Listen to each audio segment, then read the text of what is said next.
Salut à tous, je suis Spyro le Dragon, soyez les bienvenus sur la chaîne qui déboîte. Aujourd'hui nous entamons l'avant-dernier objet de notre marathon de tests d'objets qui sont dans des très grandes boîtes. Cet objet je l'ai demandé à Taotronix parce que la dernière fois quand je suis allé demander mes passeports à l'administration, à l'état civil d'Évreux, mon gamin s'est mis à saigner du nez un truc de fou et tout le monde s'est mis à me regarder comme si je battais mon gosse, alors qu'en fait il s'avère que l'air dans sa chambre est trop sec. Et du coup, mon père m'a suggéré, parce que mon père a été médecin généraliste pendant près de 40 ans, donc quand même il sait de quoi il parle, mon père m'a suggéré d'acheter un humidificateur d'air. Et comme je suis un gros radin, plutôt que de l'acheter, j'ai demandé à un partenaire de m'en envoyer un. Et il y en a un qui a accepté, c'est Taotronix. C'est parti pour le déboîtage et le test donc de cet humidificateur d'air. On y va. Voilà, donc du coup, pas de changement d'angle de la caméra. On va tout de suite procéder au déboîtage. Il n'y a pas grand chose à dire sur l'emballage, il est assez basique. Hein. C'est marqué humidificateur ici, et puis à l'arrière, il y a l'adresse de Taotronix à Shenzhen. Là.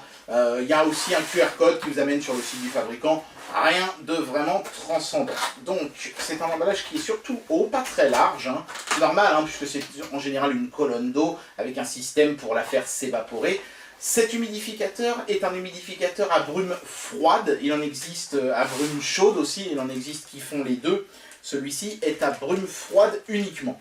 Donc, ça ne chauffera pas votre pièce en même temps. Comme moi, mon gamin a des problèmes uniquement l'été, avec ça, c'est suffisant. Mais si c'est le chauffage chez vous, par exemple, qui déclenche un assèchement de l'air, il faudra plutôt en choisir un à brume chaude. Voilà, donc ici, il y a des petits accessoires, notamment pour nettoyer, j'imagine, le système qui transforme l'eau en petites gouttelettes. L'adaptateur secteur, qui est un 24 volts, ah oui, quand même assez balèze, à 1 ampère. Même un bloc de mousse. Apparemment, on tombe tout de suite sur l'objet. Voilà, dans un sachet plastique. Il y a une cale de papier bulle, comme ça, assez bien faite. Et une autre cale de mousse dans le fond de la boîte. Et c'est tout. On va regarder l'objet en détail maintenant. Bien voilà, donc l'objet en lui-même se présente comme quelque chose d'assez simple. Hein. Il y a un système d'évaporation de l'eau qui ressemble un petit peu à celui qu'on a dans les cigarettes électroniques, sauf que ici, évidemment, il est beaucoup plus massif. C'est pas juste une grosse bouilloire, hein. C'est quand même un petit peu plus compliqué que ça. Il y avait ceci à l'intérieur du réservoir, c'est en fait un flotteur qui coupe le système lorsque le niveau de l'eau baisse trop pour éviter que le système tourne à sec et ne s'esquinte. Et une petite particularité sympathique de cet objet, c'est qu'ici à l'arrière, on peut appuyer sur cette petite trappe qui s'ouvre et on peut mettre dans ce petit tiroir ici quelques gouttes d'huiles essentielles si on a envie, en même temps qu'on humidifie sa pièce, de la parfumer un petit peu. Voilà, pour faire une espèce d'aromathérapie ou un truc du genre. Bon, pourquoi pas, c'est pas un truc indispensable, mais on va dire que c'est un petit plus sympa. Donc, on peut soulever ici le haut, mais en réalité, c'est pas vraiment nécessaire parce que le morceau de plastique ici est ajouré. On peut directement verser l'eau ici et faire remplir le réservoir sans avoir besoin d'ouvrir le couvercle sur le dessus. Ici, sur le côté, il y a un indicateur du niveau d'eau, donc on peut mettre 5 litres, donc ce truc peut fonctionner sans aucun problème pendant toute la nuit. Il n'y a absolument pas de difficulté avec ça.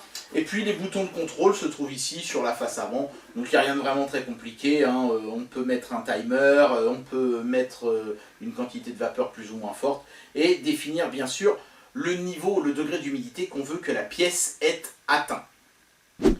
Bien, le principe de fonctionnement de l'objet est extrêmement simple, hein. Le réservoir d'eau est ici, donc on a vu la trappe tout à l'heure pour verser l'eau sur le dessus ici. Et en fait, presque tout se trouve dans cette base ici, hein. Ici, on peut voir le flotteur qu'on avait tout à l'heure, qui est ici en place. Ici, on peut voir le système d'admission d'air.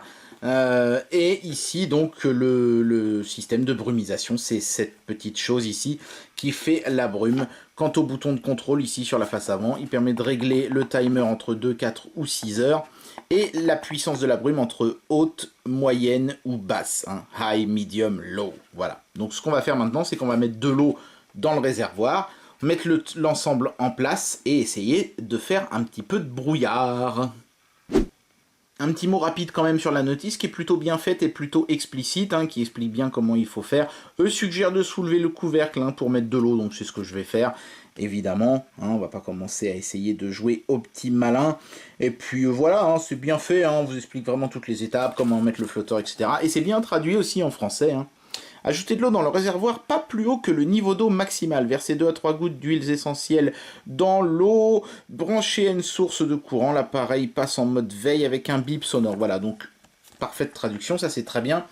Eux suggèrent de mettre l'huile essentielle dans l'eau. Ça, je pense que c'est parce qu'il doit y avoir plusieurs variantes de l'objet. Sur celui-ci, c'est pas ce qu'il faut faire. Hein. Il faut les mettre sur la petite éponge que je vous ai montré tout à l'heure et qui se trouve ici à l'arrière. Tac, c'est là qu'on est supposé mettre l'huile essentielle, sur l'espèce de petit tampon blanc ici. Voilà. Bien voilà, donc pour les besoins du test, j'ai préparé 1,5 litre d'eau du robinet. Hein. Je me suis pas emmerdé à prendre de l'eau déminéralisée ou quoi que ce soit. Il précise rien dans la notice, donc ça n'est a priori pas nécessaire. On va enlever le couvercle, verser l'eau dans le réservoir. Je fais tout ça, alimentation électrique débranchée, c'est ce qu'ils ont l'air de suggérer dans la notice. Je pense que c'est pour éviter que l'appareil se mette en route pendant que vous êtes en train de verser l'eau, tout simplement. Hein. Donc je verse l'eau. Donc l'enjeu du test, ça va être déjà de voir combien de temps met la vapeur à apparaître une fois que j'appuie sur le bouton. Vu que c'est de la brume froide, ça devrait être quasiment instantané, voire même instantané. Et puis ensuite, on essaiera de faire varier la puissance.